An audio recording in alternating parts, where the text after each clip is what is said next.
Okay, so it's been a bit. Obviously, this video is a bit different. It's podcast oriented. It's a black screen. It's for your listening pleasure, and it's not gonna be pleasurable. It is going to be raw. I'm not editing this at all. It's going in its entirety, mistakes and all, because this is not for entertainment. This is me spouting off my opinions, my ideas, and it's going to end with a big question that I think needs to be asked following everything that's gone on. But we'll see. So, Four Nations. It was a good experiment. It succeeded. It succeeded beyond the expectations of a lot of people.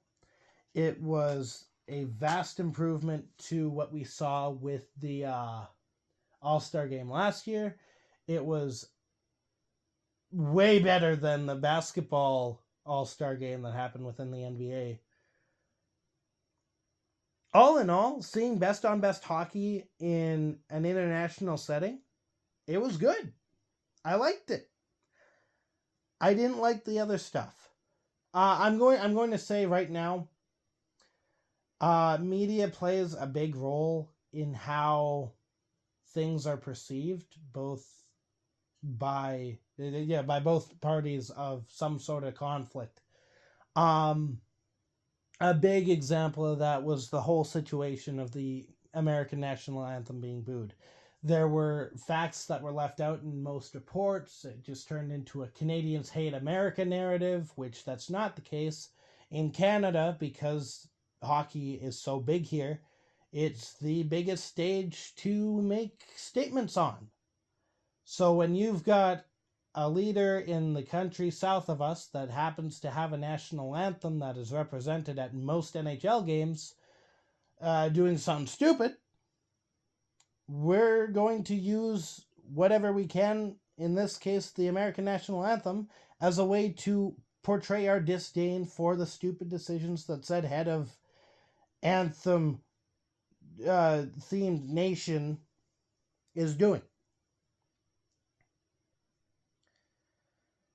And frankly, while I could absolutely bash Trump, I kind of can't, because I mean people bash Trump all the time, for one thing, and second off, because of where my political compass lies, if I were American, I probably would have voted for Trump, because just, before everyone gets all nitpicky about it, I am centrist, which is to say I take ideas from both the left and the right side and I kind of mishmash it into what I think would work, and the closest to that at the American standpoint in the two that would count for anything would have been Donald Trump anyway.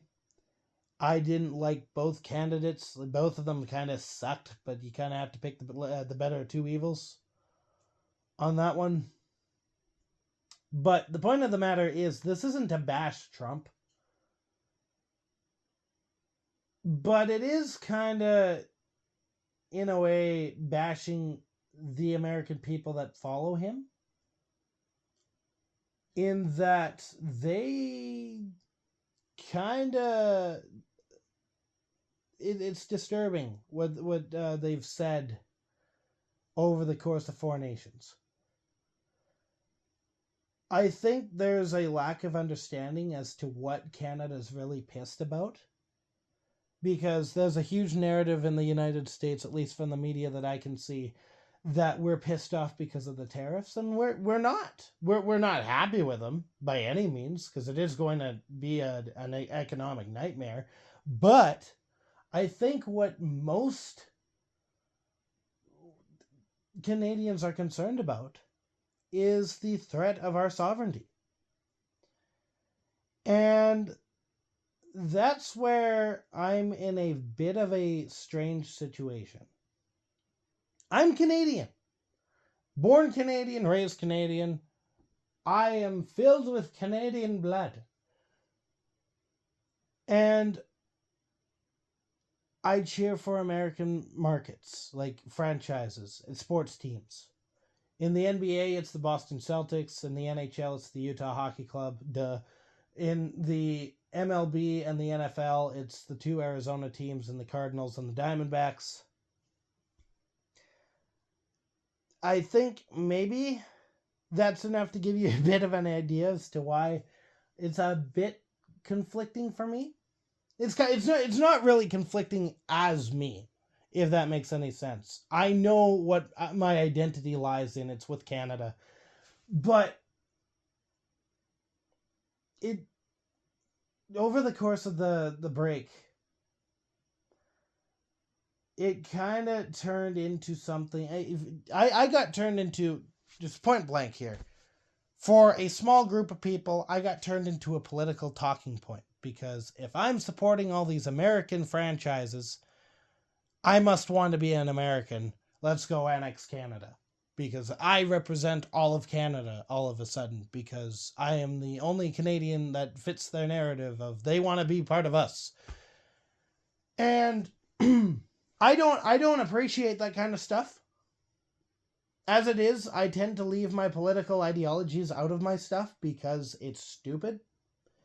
To bring it up. It just starts arguments. But to see just who I cheer for in a team being turned into some sort of political narrative for some idiot to be like, oh yeah, we should take over Canada. That's so bizarre to me. Especially considering the reason that I cheer for these teams in the first place. The biggest example I can give, with the longest story that I can give, I'm not going to get into detail on it. The Arizona Coyotes had Shane Doan. Shane Doan grew up in Halkirk, Alberta. Less than a half hour, I'm going to say around 20 minutes, away from where I live. He was a big part of the camp that I basically grew up at in the summers. His family is a huge part of the community. His father preaches at the church down the street from me on occasion. I walk out my house. I go 4 houses to the east, and then there's a church there. I go in that church. There is Shane Doan's dad at the pulpit preaching. I do not cheer for the Arizona Coyotes or the Utah Hockey Club or any other franchise because of where they're located. And I think some people haven't gotten that through their head yet. At least on Twitter. I think that's kind of been represented quite nicely here.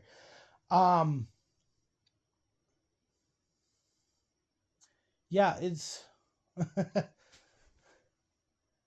A lot of the reasons I cheer for these teams is because there's some emotional tie to them that is held within Canadian roots.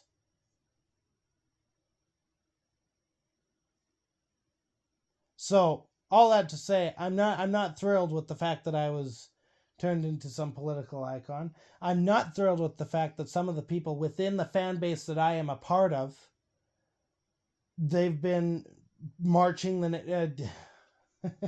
they've been marching to the narrative. I'm so great at English, of the 51st state that is Canada, and they've been very loud about it. I'm not a fan of it. I'm okay with the banter that happens naturally between two nations that are neighboring each other. We're rivals. I get that. To threaten Canadian sovereignty and run with that, it's a piss off. It really is. It's frustrating to see. And it's frustrating to see politics so intertwined with this hockey exhibition match. And it's hilariously, it's primarily the group of people that were all upset about politics being introduced into hockey games when it came to theme nights that came up.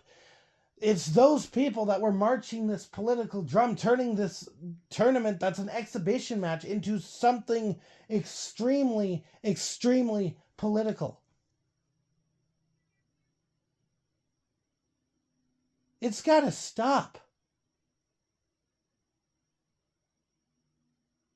It really does. I know sports inherently tend to be political, especially on an international stage. Look at the Miracle on Ice.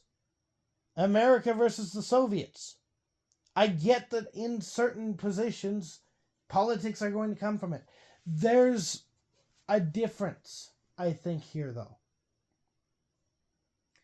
Because this isn't standing up for our own national pride. This was one side, if they win, they're going to use that as a narrative to take us over.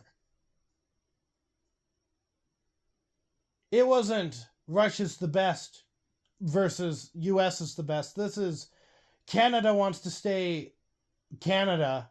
The US wants to come up here and turn it into the 51st state. It's a significant difference. And it's a piss off.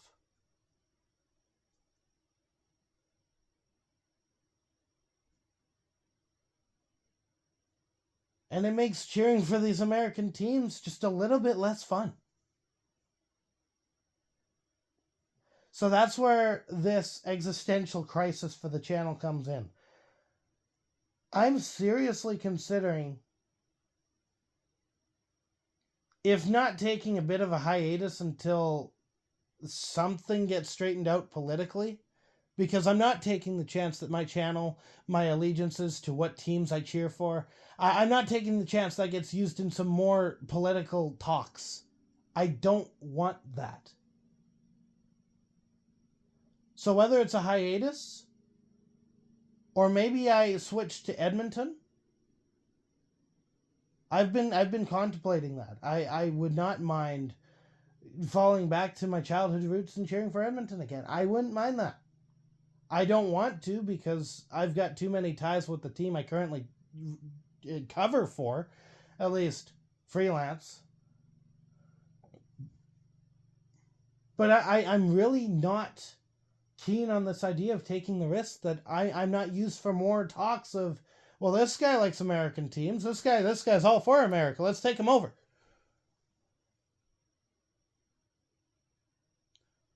So I've got some thinking to do.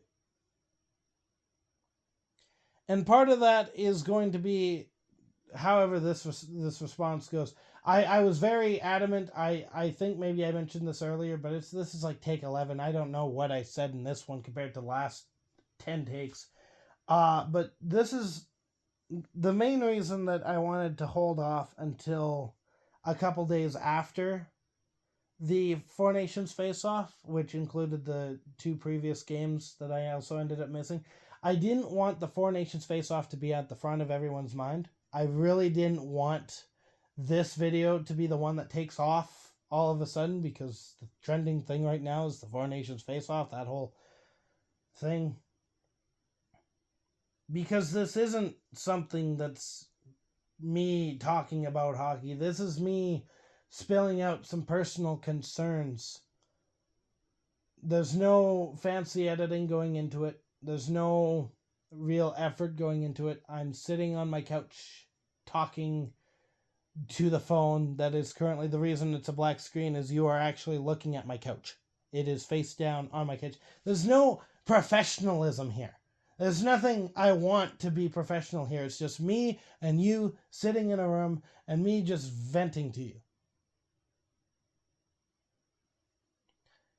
That's why I didn't want it to come at a time when there probably would have been a good few people who are looking for some insight for the Four Nations, and they come here and it's me talking about politics. Woo. So, that's where I'll leave it. I'm going to leave it there. I've got some thinking to do. There's a game today. I'm missing it. Just no real apology there. I'm sorry. Well, no real apology there. I'm sorry, guys. Fuck.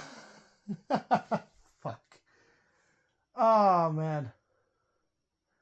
Either way, I'm missing the game today. I think it's today. We'll see if I'm back. I don't know. We'll figure it out. In the meantime, stay howling. Go Yotes. Thanks for sticking around for whatever the fuck this was. Because I don't know what it was. I'll be back.